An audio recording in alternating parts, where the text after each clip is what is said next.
வாழ்க அன்புடன் வளர்க நன்றி உணர்வுடன் மணிவண்ணன் பிரபஞ்ச சக்தி. ஆன்ம உலகின் விதிகள், த லாஸ் ஆஃப் ஸ்பிரிட் வேர்ல்ட் அப்படின்ற அந்த புத்தகத்தினுடைய கருத்தாக்கம். நம்ம தொடர்ந்தாப்பில் பார்த்தீங்க அப்படின்னா இது ஒரு உண்மை சம்பவம். விஸ்பி மற்றும் ரத்து இந்த ரெண்டு ஆன்மாக்களுடைய மூலமாக அவங்களுடைய தாய் தந்தையர் எழுதின இந்த கதை, அந்த ஒரு உண்மைக்கு சம்பவத்தை தான் நம்ம இந்த புத்தகத்தின் வழியாக நம்ம படிச்சுட்ருக்கோம்.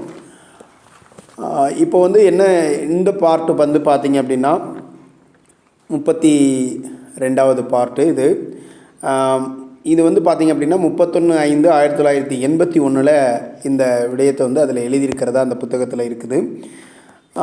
நமக்கு எல்லாருக்குமே என்னென்னா, இந்த மறுபிறவி, முன்னாடி உள்ள பிறவி, மனித ஜென்மம், திரும்ப நம்ம பிறப்பு எடுக்கிறோமா அப்படிங்கிறத குறித்த ஒரு சந்தேகம் அல்லது அது குறித்த ஒரு ஆர்வம் நமக்கு எப்பயுமே இருந்துகிட்டே இருக்கும். இதில் அதுதான் என்ன சொல்லியிருக்காங்க அப்படின்னா, இன்றைக்கி பார்ட்டில் நம்ம என்ன பார்க்க போகிறோம் அப்படின்னு பார்த்திங்கன்னா, முந்தைய பிறவிகளுடைய நினைவுகள் நமக்கு ஏன் இல்லை, அந்த மாதிரி அந்த பிறவிகளுடைய நினைவுகள் இருந்தால் என்ன நடக்கும், அப்படி இல்லாமல் இருக்கிறதுக்கான காரணம் என்ன, ஏன் அந்த மாதிரி முந்தைய பிறவிகளுடைய நினைவுகள் நம்ம இல்லாமல் இருக்கிறோம், யாருக்கெல்லாம் முந்தைய பிறவிகளுடைய நினைவுகள் இருக்கும் அப்படிங்கிறத பற்றியும் இன்றைக்கி பார்ட்டில் நம்ம இதெல்லாம் பார்க்க போகிறோம். ரொம்ப சுவாரஸ்யமாக இருக்கும், நல்லாயிருக்கும். ஸோ இதை நீங்கள் முதல் முறையாக பார்க்குறீங்க அப்படின்னா இதனுடைய முந்தைய பாகத்தினுடைய தொடர்ச்சியெல்லாம் நீங்கள் கேட்டுட்டு இதை கேட்டிங்க அப்படின்னா உங்களுக்கு நல்லா புரியும். வாங்க நம்ம இன்றைக்கி உள்ள அந்த கதைக்குள்ளே போகலாம்.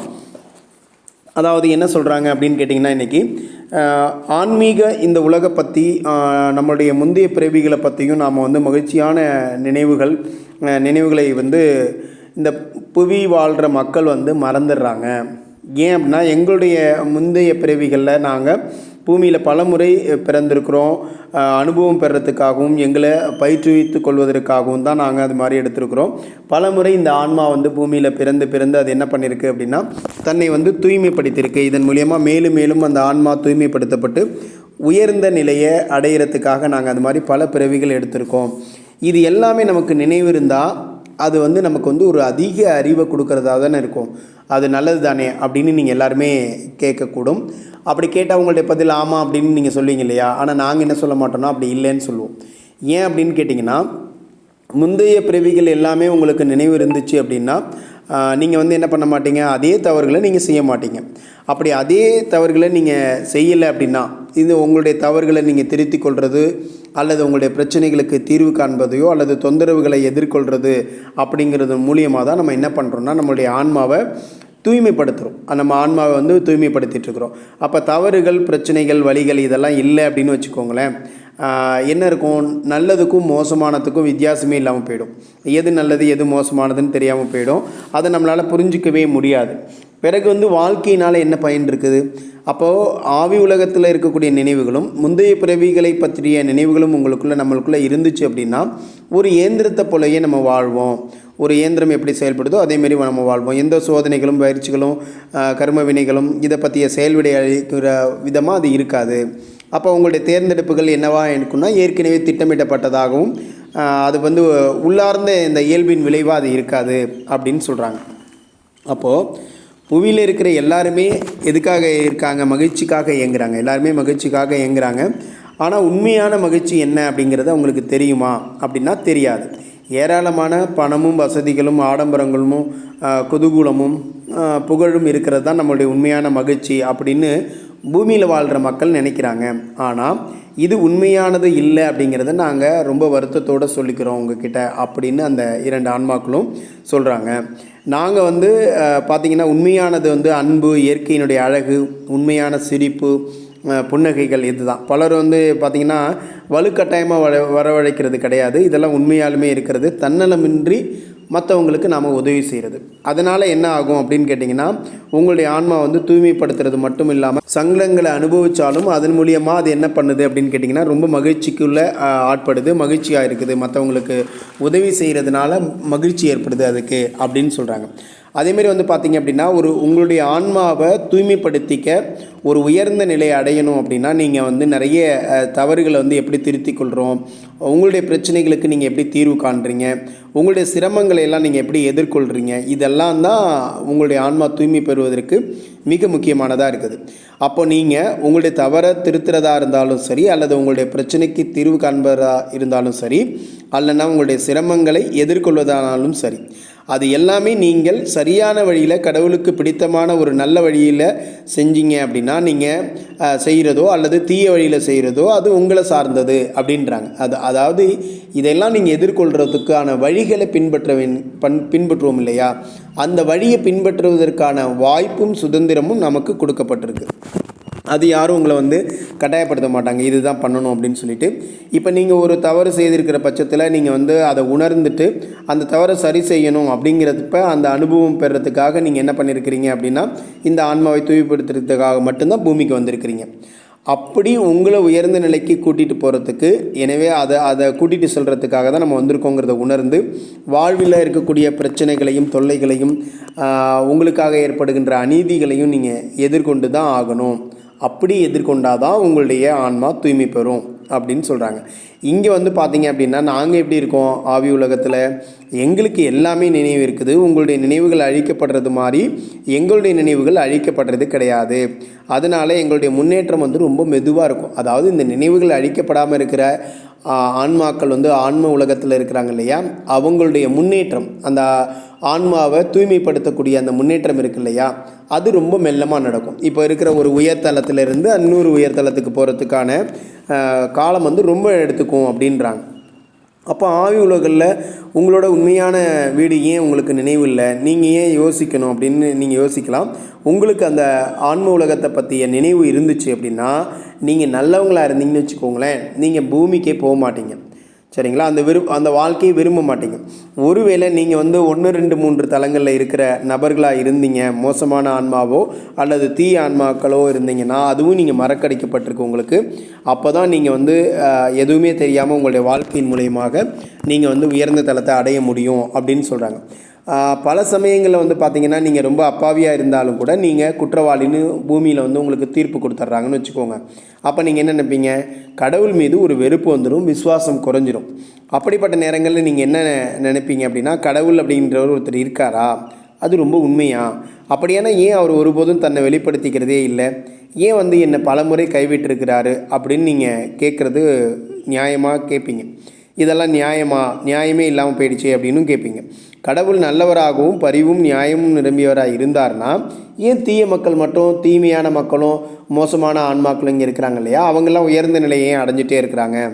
அப்போ நல்லவர்கள் ஏன் துன்புறுவதற்கும் தீயவர்கள் வந்து வெற்றி பெறத்துக்கும் காரணம் என்ன அப்படின்னு உங்ககிட்ட இந்த மாதிரியான கேள்விகள் இருக்கலாம். இந்த மாதிரி கேள்விகள் உங்ககிட்ட இருந்துச்சுன்னா அவங்க அதுக்கு ஒரு சில விடைகளை கொடுத்துருக்காங்க. கண்டிப்பாக பார்த்திங்கன்னா இந்த விடைகளில் ஏதோ ஒரு விடை உங்களுக்கு பொருத்தமாக இருக்கும் அப்படின்னு அவங்க சொல்கிறாங்க. கடவுள் உண்மையிலேயே இருக்கிறாரா அப்படின்னு நீங்கள் கேட்குறீங்கன்னு வச்சுக்கோங்களேன், கடவுள் நிச்சயமாக இருக்கார்.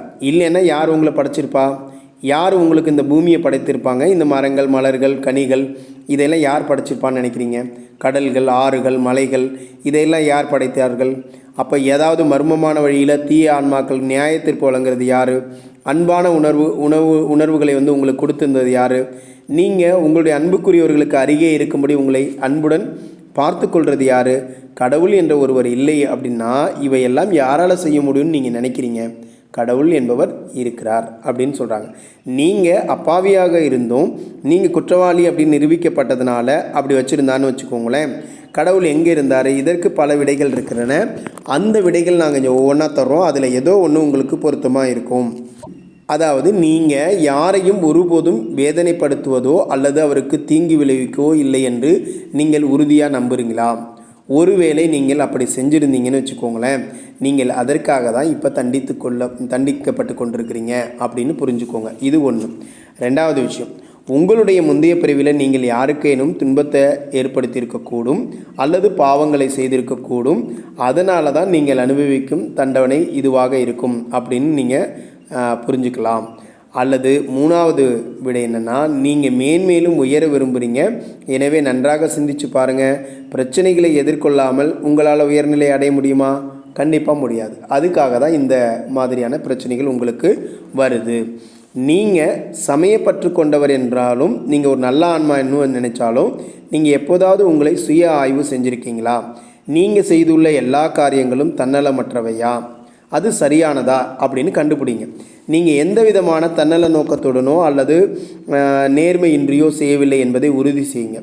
நீங்கள் சொர்க்கத்துக்கு போவீர்கள், அல்லது நீங்கள் பிரபலம் அடைவீர்கள், அல்லது உங்களுடைய பாவங்கள் அனைத்தும் போக்கப்பட்டுவிடும் என்ற எண்ணத்தோடையோ அல்லது வேறு ஏதானும் ஒரு தன்னல நோக்கத்துடனோ நீங்கள் இந்த நல்ல காரியத்தை செஞ்சீங்களா? அப்படிப்பட்ட காரியங்கள் உண்மையிலே நல்ல காரியங்கள் அல்ல. நீங்கள் உங்களையும் உங்கள் உலகத்தையும் முட்டாளாக்கி கொண்டிருக்கிறீங்க அப்படின்னு அர்த்தமாகும். பூமியில் வாழ்கிற மக்கள் எல்லா நேரங்கள்லையும் தங்களை ஏமாற்றிக்கிறாங்க. அவங்க கடவுளையும் ஏமாற்ற முயற்சி பண்ணுறாங்க. ஒருபோதும் அது சாத்தியமே ஆகாதுங்க. ஏன்னா நீங்கள் பாவம் செய்து கொண்டிருப்பதா நீங்கள் நினைக்கிறீங்களா அப்படின்னா, ஆமாம், நீங்கள் உண்மைதான் அப்படி செஞ்சீங்கன்னா அது பாவம்தான் அப்படின்னு சொல்கிறாங்க. அடுத்ததான விடை என்ன அப்படின்னு பார்த்தீங்கன்னா, புவிவாழ் மக்களில் பலருக்கும் பணம் தான் ரொம்ப பொன்னானது, அளவுக்கு அதிகமான எதுவுமே நல்லதில்லை, பணம் தான் அனைத்து தீமைகளுக்கும் காரணமாக இருக்குது. அதை பார்த்தீங்க அப்படின்னா, ஏழைகளுடைய கோரிக்கைகளை உங்கள் காதில் விழாமல் செய்கிறதும் அந்த பணம் தான். அப்போ அன்பு, விசுவாசம், பரிவு இது எல்லாமே உங்களுடைய குடும்பமும் பிறர் குறித்த உங்களுடைய கடமைகளையும் நீங்கள் மறந்துடுறீங்க இதனால் அப்படின்னு சொல்கிறாங்க. நீங்கள் யாரையாவது தவறாக எடை போட்டிருக்கீங்களா? அப்படி யாரேனும் தவறாக வழி நடத்திருக்கீங்களா? நீங்கள் தற்போது அனுபவித்து கொண்டிருக்கக்கூடிய தண்டனைக்கு அதில் ஏதாவது ஒரு காரணமாகவும் இருக்கலாம் அப்படின்னு சொல்கிறாங்க. அடுத்ததாக, நீங்கள் பிரபலமடைய வேண்டும் அப்படின்னோ அல்லது புகழ் பெற வேண்டும் என்று எண்ணியோ லட்சியம் கொண்டிருந்தோ நீங்கள் யாருக்கேனும் நீங்கள் தீங்கு விளைவித்திருக்கிறீர்களா? அல்லது யாரேனும் நீங்கள் தவறாக வழி நடத்திருக்கிறீர்களா? அப்படி எதுவும் செஞ்சுருந்தீங்கன்னா அது கூட நீங்கள் இப்போ பெறக்கூடிய தண்டனைக்கு காரணமாக இருக்கலாம் அப்படின்னு சொல்கிறாங்க.